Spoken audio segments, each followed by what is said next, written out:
Good morning, students, and welcome to the geography class, second part of the chapter Climate of India, Different Seasons.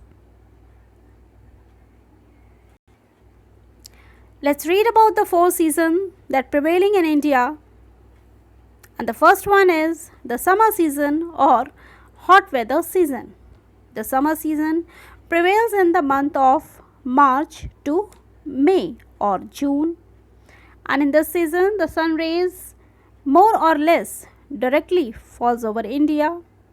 For the western and southern regions, the hottest month is April.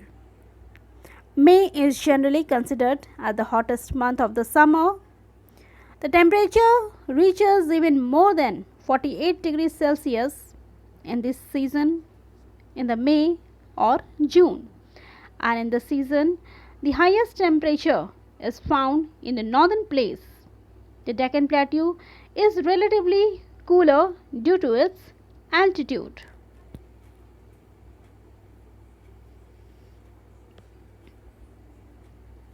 Hot and dry winds called Lu blow in the northern plains, and in this season during the daytime with very high temperature.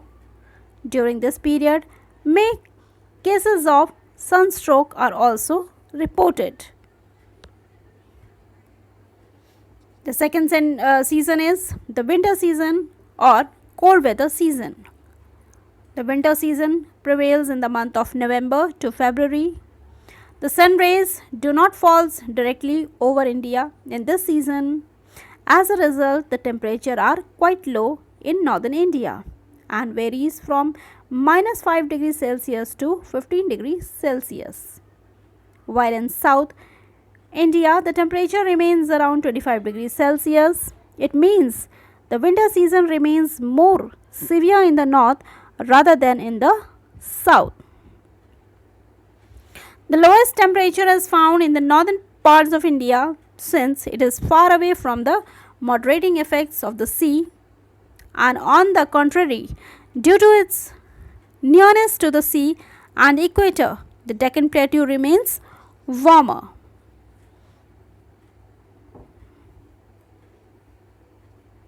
During winter, days are short, nights are long, cool and dry winds blow from the north to south, and due to sharp variation in the climatic conditions, Jammu and Kashmir, Himachal Pradesh, Uttarakhand, Sikkim, northern West Bengal and several other regions of the northeast experiences heavy snowfall, whereas the rest of the North India never gets snow.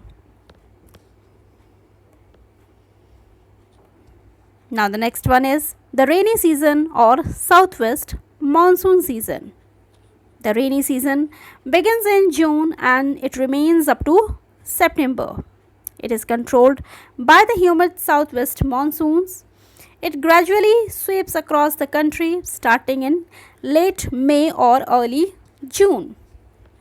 The rainy season begins with the arrival of the southwest monsoon. In fact, the monsoon winds blow from the Arabian Sea and the Bay of Bengal towards the mainland, and when these moisture carrying winds strike the mountain barriers, the rainfall occurs.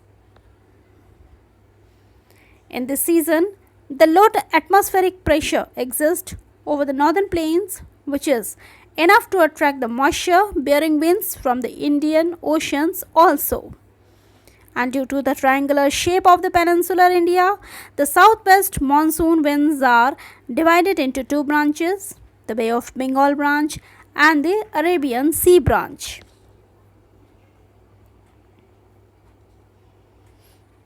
In Indian economy and agriculture are impacted by the monsoon rains. Good monsoons gives boost to economic, whereas weak or failed monsoons or drought hinders over the economic growth. The autumn seasons or retreating monsoons. The autumn seasons prevails during the month of October and November. The monsoon winds move back from the mainland to Bay of Bengal during this season, and the temperature begins to decrease in the northern plains. Therefore, the low pressure in the plain areas is no longer strong enough to attract the monsoon winds.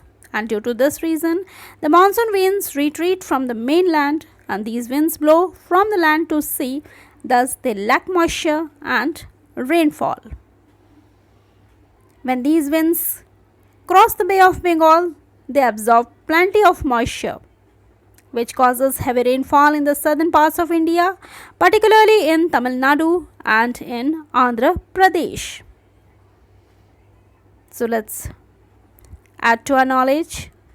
The word monsoon is derived from the Arabic word mausim, and which means season.